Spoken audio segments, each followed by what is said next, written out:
Finalmente chegou a hora de falar sobre os melhores filmes de terror de 2002. 20 opções para você maratonar. Vocês já sabem como funciona. Vamos lá! Eu sou o RRB, você está no Terror de Hobby. Ted Bundy abre o vídeo de hoje, a história do serial killer mais famoso dos Estados Unidos. Nós vamos ter o período desde 18, 20 anos, quando ele inicia essa jornada homicida, até seus crimes mais populares. São dezenas e dezenas de crimes. A brincadeira da obra é trazer mais essa vida familiar com sua namorada, os pequenos sinais de que havia algo de muito errado na cabeça daquele sujeito. E para você que gosta dessa história, eu acho que essa obra serve mais como um complemento. Saiu num período em que, eu não sei qual que é o zeitgeist da época que estavam lançando, teve do Dahmer, teve do John Wayne Gacy, algo que não se repetiu em nenhum momento aí da história, por mais que nós tenhamos vários e vários documentários true crime hoje em dia. Então tem a obra dos anos 80, que é bem legal também para você assistir, obra feita para a televisão com Mark Harmon, se eu não estou enganado o nome do ator, então essas duas obras. Mas fica a maior recomendação às séries documentais, principalmente aquela que saiu da Netflix, as fitas do Ted Bundy, aquelas são espetaculares. Dragão Vermelho é o encerramento da nossa trilogia com o Anthony Hopkins, dos filmes baseados na obra do Thomas Harris. Nós vamos ter ali meio que um novo personagem, que é esse detetive um tanto quanto assombrado pela figura do passado, que vai de alguma forma tentar capturar um novo serial killer, e para capturar esse sujeito ele precisa da ajuda de Hannibal Lecter, que foi crucial no embate. Ele capturou o Hannibal e o Hannibal meio que o machucou, ele tá inclusive tentando de alguma forma ali se esquecer desse fator. É impossível você não se lembrar, não falar de Dragão Vermelho sem citar Manhunter, a obra adaptada no mesmo romance dos anos 80 do Michael Mann. Eu recomendo muito mais aquela obra. Esse Dragão Vermelho é mais no senso espetacular, ele acaba inflando muito a participação do Anthony Hopkins para até atrair mais o público. No entanto, consegue se caracterizar como um ótimo suspense, mais um suspense do que um terror. Não tem aquelas cenas chocantes que Hannibal introduziu no volume anterior, mas aí é um encerramento aí de qualidade.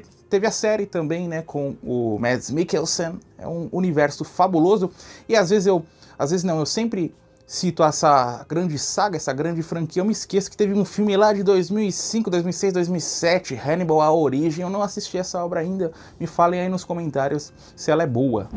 De 2, O Caçador de Vampiros é a mesma estrutura da primeira opção, com algumas adições no caráter da mitologia. Wesley Snipes agora completamente à vontade no papel de sua vida, por mais que pra mim eu considero Wesley Snipes muito maior do que Blade, né? Na segunda metade dos anos 90, primeira metade dos anos 2000, ele arrebentou em vários papéis, principalmente dentro do campo de ação. Porém, o maior charme de Blade 2 é trazer Guillermo del Toro à frente da direção, um dos maiores nomes aí do cinema dos anos 2000, tendo a oportunidade de trazer essa obra de ação, de terror, de suspense. Tem um terceiro exemplar que eu não assisti ainda, o Blade Trinity, e ficou conhecido no Brasil.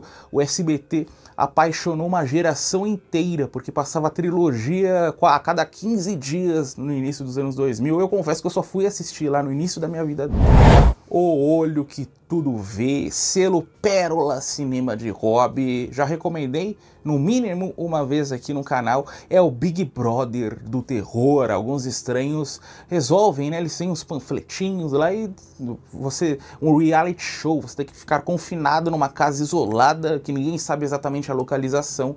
E se todos, essa é a brincadeira, se todos os desafiantes concluírem, não desistirem de ficar nesse confinamento, é simplesmente ficar dentro da casa e lidar com as problemáticas do ser humano, sem nada de muito especial, eles ganham uma quantia em dinheiro. Então ninguém pode desistir. Se um desistir, todo mundo perde o dinheiro. O problema é o seguinte: conforme as semanas vão se passando, o comportamento dos personagens começa a ficar ali um pouquinho mais exacerbado, mas esse não é o maior problema. O maior problema é que coisas estranhas começam a acontecer em diferentes cômodos daquela casa. Logo eles começam a se perguntar quem é o responsável por esse reality show? Quem contratou a gente? O que esse reality show representa? E as coisas aí só vão ficando mais macabras. É uma das minhas maiores descobertas que eu fiz nos últimos 2 anos, assisti 30 minutos iniciais, você já não vai para lugar algum essa obra, mais um filme regular, e de repente ele fica apaixonante, ele fica obra de conforto mesmo dentro do terror, você vai querer revisitá-lo sempre anualmente, né, agora, inclusive em períodos frios, né, o inverno, porque nós estamos nessa montanha gélida, inclusive tem a presença em um pequeno papel crucial do Bradley Cooper, iniciozinho da carreira desse grande ator de Hollywood. Extermínio, uma praga transforma os seres humanos em zumbis. Um grupo de sobreviventes vai tentar se manter vivo ao mesmo tempo em que inicia essa jornada atrás de uma base militar. Cillian Murphy como protagonista em uma das obras mais populares do início dos anos 2000. Eu não vou falar que revolucionou o gênero de zumbi, mas acabou trazendo vários ingredientes novos que foram tão repetidos após o lançamento de Extermínio. E você sabia que Extermínio é uma trilogia? Se inicia com 28 dias, depois tem 28 dias depois, que é esse filme, título original, e tem o 28 semanas depois, né? O primeiro 28 dias é com a Sandra Bullock se recuperando de uma jornada alcoólica numa clínica de reabilitação. Tô brincando, tá? Somente 2 filmes mesmo, recomendo os 2 e também recomendo esse filme da Sandra Bullock, que é um dramalhão legalzinho, final dos anos 90, início dos anos 2000. Então aí, você gosta de um bom filme de zumbi diferentão? Extermínio, embora seja um grande blockbuster, você já deve ter conhecido ele e sua sequência.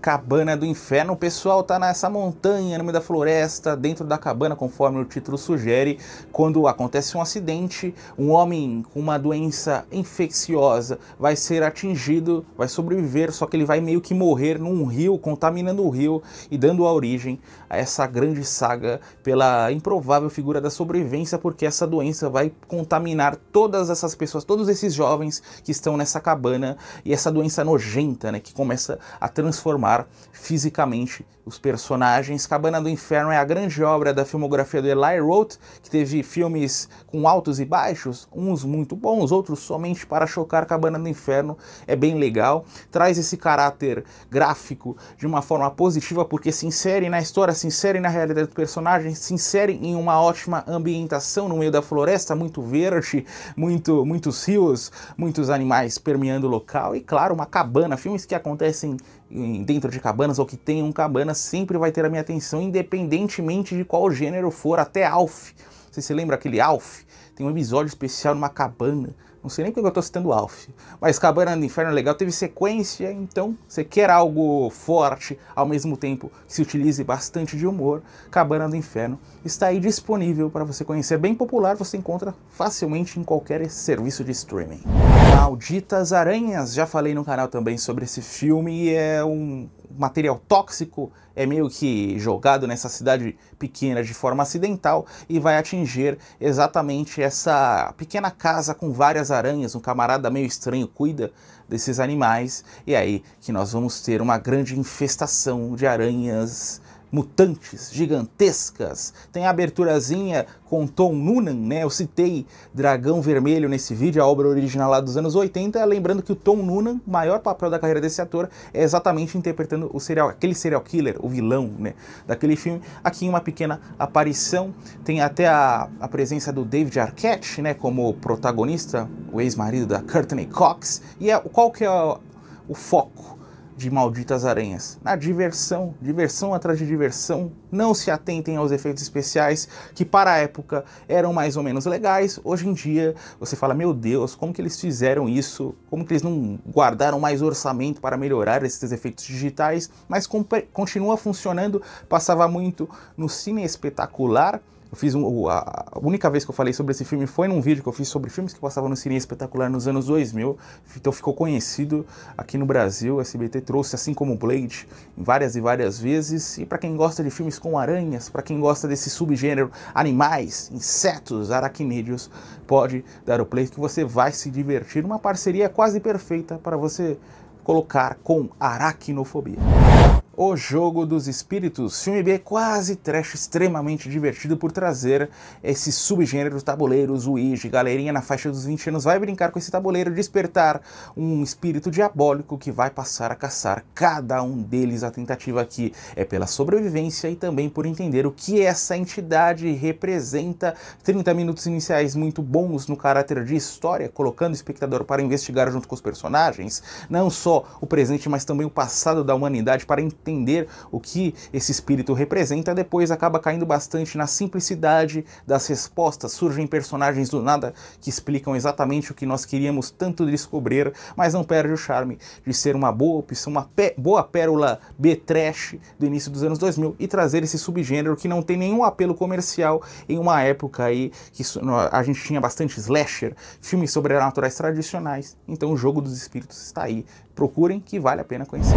Habitantes da Escuridão. Aqui o escuro é o maior vilão. Nós vamos ter essa abertura em que o personagem na infância vai ser apresentado pela primeira vez a esta entidade que ataca exatamente na escuridão. Avançaremos no tempo, personagens com 25, 30 anos. Tem essa garota que está vivendo com um namorado, noivo, rotina normal. Ela vai receber um pedido de ajuda de um antigo amigo, vai ao encontro do rapaz. É ali que ele relata a ela que essas entidades retornaram e estão destruindo a sua vida. Logo esse amigo vai encontrar um destino cruel e essa jovem passa, assim como outros personagens, a ser atormentada por essa entidade. É uma obra que seria muito mais reconhecida atualmente e mesmo à época de seu lançamento se tivesse um final. Ela acaba de forma muito abrupta, não nos introduz todos os elementos para concluir, né, o que aquela entidade representa, qual foi o destino das personagens, e a trama sobrenatural é mais ou menos a mesma coisa. Ele consegue de certa forma antecipar aquele No Cair da Noite, em alguns anos. No Cair da Noite é de 2003 ou 2004, né? Darkness Falls, em seu título original. Então tem esses elementos positivos no jogo sobrenatural. Então ele traz tudo aquilo que nós estamos acostumados com uma roupagem meio nova, infelizmente sem um final. Eu li até que eles gravaram uns 3 ou 4 finais, acabaram utilizando aquele em particular, mas pelo que me relataram ali no IMDb, naquela parte de curiosidades, todos os finais eram horrorosos. Então eles meio que jogaram todo o orçamento no lixo. Hoje uma obra considerada bem obscura. Bubba Ho-Tep, obra bem conhecida lá fora. Aqui no Brasil eu vejo pouca gente comentando. Bruce Campbell como protagonista, direção do Don Coscarelli, que fez a franquia Fantasma, né? Aquela franquia ótima, cult. É sobre um cover do Elvis, que está nesse asilo já na terceira idade. Ele alega que é o Elvis de verdade, que no passado ele trocou de identidade, aí sim, com um Elvis cover, para ficar no anonimato. Mas a trama do filme se inicia de fato quando uma entidade sobrenatural começa a sugar a energia vital desses velhinhos e Elvis, sem conseguir se mexer direito, vai lutar contra essas criaturas. Bem inventivo, não só no caráter visual, apesar das poucas locações, né, somente dentro desse asilo, mas a história que vai trazendo uma mitologia completamente nova. Bruce Campbell, fantástico, ele é a estrela do filme, um filme que vai brincar com o terror, misturando bastante humor, um humor mais ácido também, ao relatar, inclusive, os perrengues da terceira idade. Mas o Bruce Campbell eleva a obra a uma outra qualidade. O Bruce Campbell é um ator aí, eu acho um tanto quanto injustiçado. Deveria ter tido mais oportunidades dentro do terror, dentro do suspense, do crime mesmo. Teve suas obras, mas passou longe de ser o que o fã gostaria, né? O fã principalmente de Evil Dead. Então, Bubba Ho-Tep, se você gosta de Evil Dead, gosta do Bruce Campbell e gosta de um bom filme de humor ácido, pode dar um pouco. Navio Fantasma, mais uma vez estou falando sobre essa obra aqui no canal, não dava jamais para deixar de fora da lista de 2002. É sobre essa equipe de resgate que descobre no meio do oceano um navio à deriva desde a década de 60 sem ninguém a bordo. Eles vão meio que fazer o reboque do navio e conforme eles entram no lugar, percebem coisas estranhas acontecendo. O Navio Fantasma é um blockbuster, de fato fez muito sucesso desde seu lançamento no cinema até as locadoras, né, o finalzinho da época de ouro, seja em VHS ou DVD. Eu acho que Navio Fantasma foi um dos últimos lançamentos em VHS, inclusive. Porém, para mim, o grande charme toda a popularidade do filme se deve exatamente à cena de abertura. Essa cena já captura completamente a sua atenção. O filme poderia ser terrível após essa cena, que as pessoas não conseguiriam desviar o olhar esperando aquela genialidade do início. Traz o Gabriel Byrne como protagonista em um filme que acontece no oceano, navios, um subgênero minúsculo dentro do terror e suspense, mas ao mesmo tempo fascinante. Retratos de uma obsessão. Agora nós vamos ter uma dobradinha do Robin Williams dentro do campo do suspense. Eu coloquei numa lista de terror, porque o que a gente acompanha exatamente no personagem do Robin Williams é puro terror. Nessa primeira opção é a história dessa família. Primeiro nós vamos ter que dar um contexto histórico. Em 2002 você tinha que revelar as suas fotografias, você tirava o filme de dentro da sua câmera, levava a um lugar, depois de 1, 2 dias eles te entregavam as fotografias. É o que acontece com essa família. Eles optam por uma lojinha dentro de um shopping. Essa lojinha tem esse atendente super gente boa, de meia idade, interpretado exatamente pelo Robin Williams. O problema é que ele forma uma fixação pelos integrantes daquela família e passa a atuar como um integrante invisível e atuar dentro da casa, ficar obcecado pelas fotografias. As coisas só vão se exacerbando com o passar do tempo, até o ponto em que há uma quebra com a realidade na cabeça do sujeito e ele vai reagir de sua própria forma. Aí você vai descobrir o resto, eu não vou te falar. Te coloca à beira do assento do momento 1 até a subida dos créditos, e ele é, de fato, uma obra que você quase que sente compaixão pelo personagem do Robin Williams, porque é um homem ali solitário que acaba, de alguma forma, trazendo essa solidão de uma forma destrutiva contra pessoas que lhe oferecem ali, lhe dão um sorriso. Jamais sorria para ninguém. A pessoa pode ficar completamente louca, ou ser louca, ser insana. É o personagem do Robin Williams. Uma grande atuação, mostra como esse ator, um dos meus atores favoritos de todos os tempos, ele consegue atuar em vários gêneros diferentes. Muita gente fala, Robin Williams é um cara da comédia, mas assistam os filmes de suspense, ele tem vários, tem filme de terror, tem filme de drama, tem filme ali que é comédia de humor ácido, né? O Robin Williams fez de tudo, infelizmente, ou felizmente para ele, já não está nessa terra, mas deixou aí um legado quase interminável, 40, 50 filmes aí que você tem a possibilidade de sair com um sorriso no rosto. Insônia, obra do Christopher Nolan, Al Pacino como protagonista, Hilary Swank e Robin Williams dentro do elenco. Acontece numa cidade pequena, fria pra caramba, do jeito que eu gosto. Tem esse serial killer, agentes do FBI são incumbidos da missão de investigar. Eles chegam no lugar e conforme eles vão investigando, uma coisa terrível acontece ali, um fato que não tem nada a ver com esse serial killer. É aí que nós vamos ter um jogo de gato e rato, porque esse serial killer sabe o que aconteceu com aquele policial, esse evento aí extremo que eu não vou revelar, embora não seja exatamente um spoiler. Se você ler em alguma sinopse você vai encontrar essa resposta, mas eu recomendo que vocês fiquem somente nessa explicação. E filmaço do Nolan, um dos melhores, se é que não é o melhor do Nolan, Christopher Nolan, bate de frente com o Cavaleiro das Trevas, né? Com o segundo exemplar do Batman. Eu tenho problemas com a filmografia, citei recentemente, do Nolan, mas é um cineasta que sabe filmar, sabe trazer boas histórias. Quando ele tem um bom roteiro, ele vai muito a fundo dentro de suas histórias, e uma ótima atuação do Al Pacino, da Hilary Swank, nessa atmosfera fria, personagens decadentes, expondo aí a podridão da humanidade em um formato aí rústico, do jeito que nós tanto amamos dentro do suspense e terror. Muita névoa, né? A cena mais emblemática do filme acontece embaixo de muita névoa, essa neblina interminável. Então, Insônia, bem popular, mas se você não assistiu ainda, dê uma chance que você vai sair completamente apaixonado.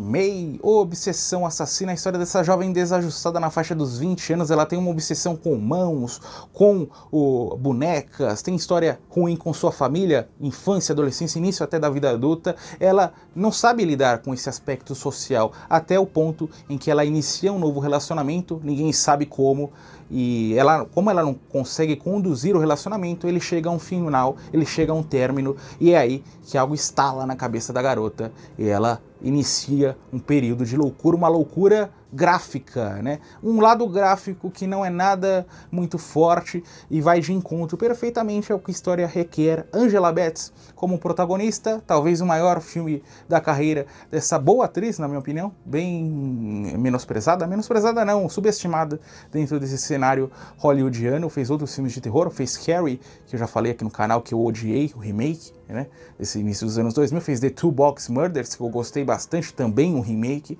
Então May, aí você quer, é mais pelo lado feminino, por trazer essa visão, por trazer coisas relativas às mulheres, mas que consegue se adequar perfeitamente a uma história de terror assustadora.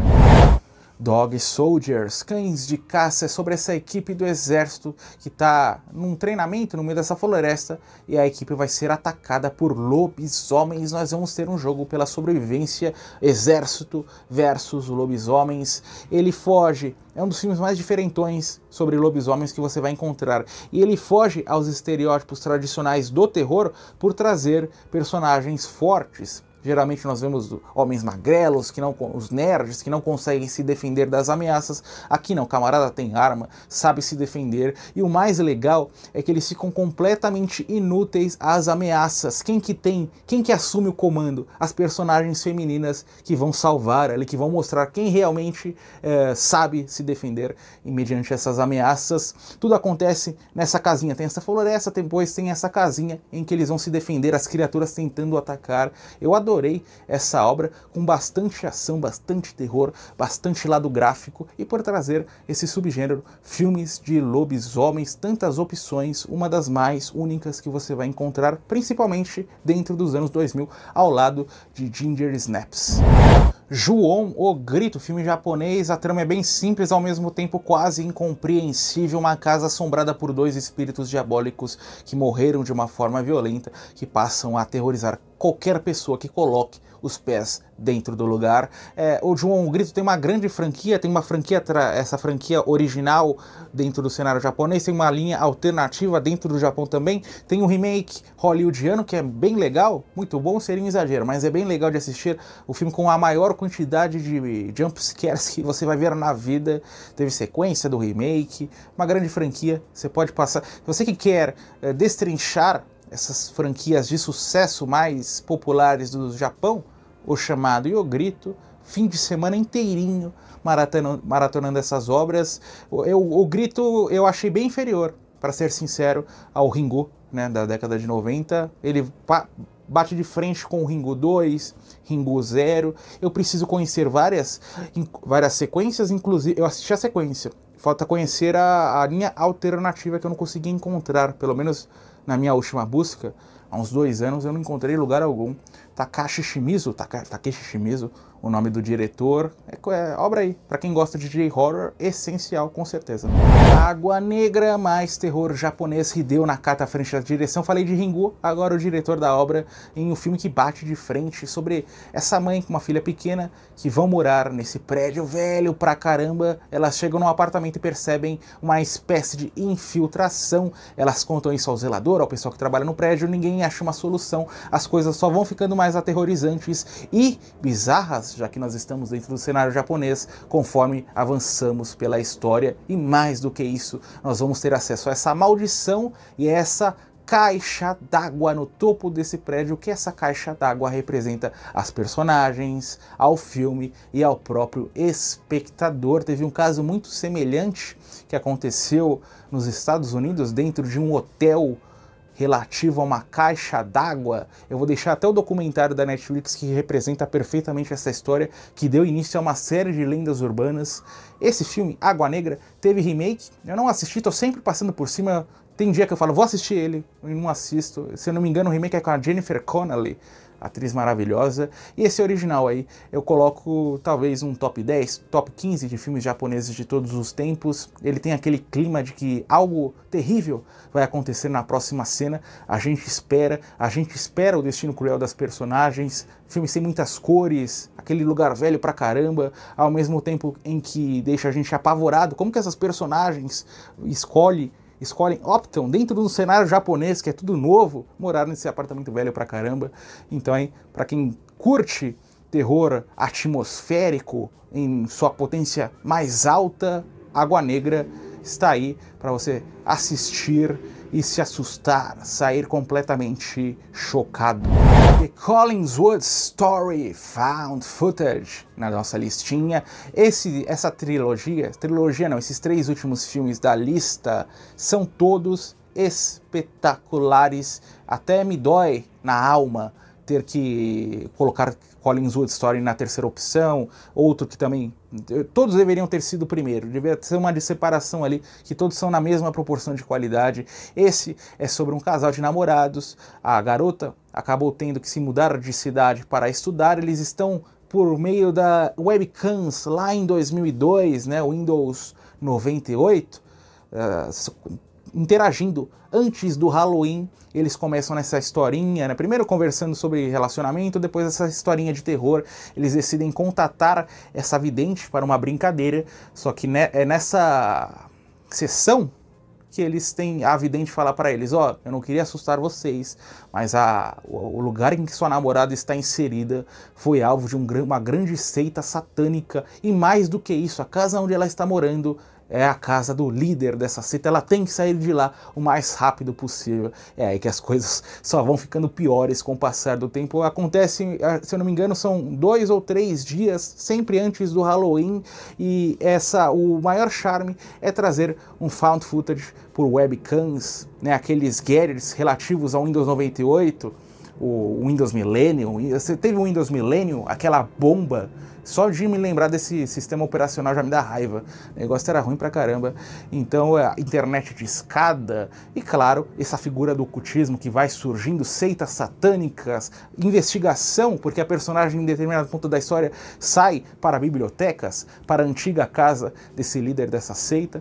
Então um filme aí, pouquíssimo orçamento, um dos melhores que você vai encontrar dentro desse subgênero. Assistam, já recomendei uma vez ou 2 aqui no canal e vou recomendar outras tantas até que todos vocês tenham assistido.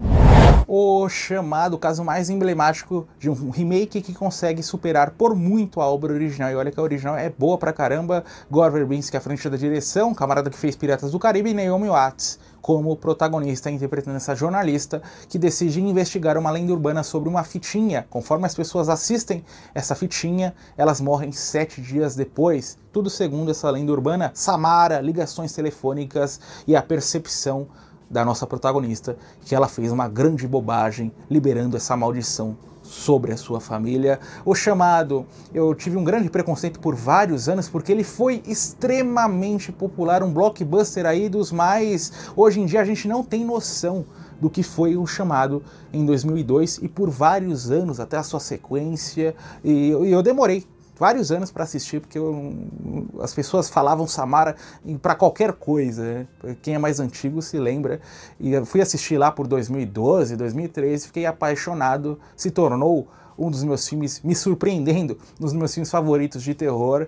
E incrível, pena que as sequências sejam tão ruins, né? A segunda, teve um mais recente também que eu assisti, que é horrorosa, mas esse primeiro é um clássico. Eu falei de clima para baixo, poucas cores em Água Negra, aqui é a mesma história, a sensação de que algo terrível vai acontecer com as personagens, com o garotinho, com outro sujeito que vai ser apresentado, a história vai tentar defender essa família. Grande história, grande filme, e o Gore Verbinski, grande diretor, também subestimado. Ele trouxe nada mais, nada menos que um dos melhores filmes a utilizarem lá o CGI, né, Piratas do Caribe. Se os filmes da Marvel tivessem essa capacidade que Piratas do Caribe teve em 2003, 2006, o cinema não estaria nessa derrocada ao completo estado da falência criativa. O Quarto do Pânico, obra menosprezada do cineasta David Fincher, teve uma grande campanha de marketing à época de seu lançamento, outdoors por toda a cidade, fez muito sucesso no cinema, na TV aberta, quando foi exibido na tela quente, nas locadoras. Com o passar do tempo, ele não caiu no esquecimento, continua muito popular, só que as pessoas o colocam bem abaixo dos melhores filmes do Fincher, como Seven, como o Zodíaco. Eu coloco ali na mesma prateleira, num top 5 do diretor. É sobre essas duas personagens, uma mãe e uma filha adolescente, que compram uma nova casa. Essa casa é estranha porque tem um quarto do pânico, uma bela noite, a casa é invadida por criminosos e essas personagens buscam refúgio exatamente no quarto do pânico. Tem algo que os criminosos querem dentro daquela casa, não é simplesmente dinheiro, e essas personagens, a brincadeira é que a filha adolescente sofre com uma espécie de asma, ela não pode ficar muito tempo trancada, então em algum momento do filme elas vão ter que sair dali e enfrentar os criminosos. Kristen Stewart no elenco, como essa filha adolescente, novinha, o Forest Whitaker como vilão, a Judy Foster como protagonista, claustrofóbico para dizer o mínimo, mas ao mesmo tempo que ele traz essa claustrofobia, ele traz um senso ali de fascinação que a gente tem pelos personagens, que a gente tem pela casa e em particular pelo aquele quarto do pânico. Então continua para mim tão impactante quanto a época quando eu o conheci pela primeira vez na tela quente, quando ainda era inédito na televisão aberta. Vale a pena conhecer, principalmente se você adora um bom suspense. É mais um filme de suspense do que propriamente um terror. A Última Profecia encerra o vídeo de hoje e é o melhor filme de 2002. Se você me perguntar hoje, se você me perguntar daqui uma semana, talvez eu te responda The Collingswood Story ou O Chamado, mas hoje essa obra com Richard Gere sobre, novamente, uma lenda urbana. Esse camarada vai investigar nessa cidadezinha, tudo parece estar conectado, as pessoas, o clima e uma tragédia que pode ou não acontecer. É claro que antes de toda essa trama, tem uma história com a esposa do Richard Gere, que eu não vou explicar para vocês, não é um spoiler, como acontece com 5, 10 minutos, mas eu quero que vocês descubram porque tudo está conectado. Essa é a brincadeira que a trama traz ao espectador. Eu não esperava absolutamente nada, ninguém fala sobre esse filme, encontrei lá um suspense, falei, vou dar o play nesse troço aqui, matar 2 horinhas da minha vida, e fiquei completamente apaixonado com 1 hora. Eu já estava colocando na listinha de melhores filmes de terror que eu tinha assistido. Então deem uma oportunidade, é mais conhecido lá fora, aqui no Brasil pouca gente dá essa chance. A Última Profecia, e o Richard Gere em uma grande atuação, e tem até a presença da Laura Linney. Falo pouco da Laura Linney aqui no canal, uma atriz fabulosa, uma das melhores do século XXI, atirou para tudo quanto é lado, todos os gêneros, aqui dentro do terror suspense. Terminou mais uma maratona que chega ao final, ao lado, mais vídeos da nossa saga pelos anos 2000, em cima 2001, embaixo os melhores filmes do ano 2000. Muito obrigado por ter assistido até aqui, continue maratonando Terror de Hopper!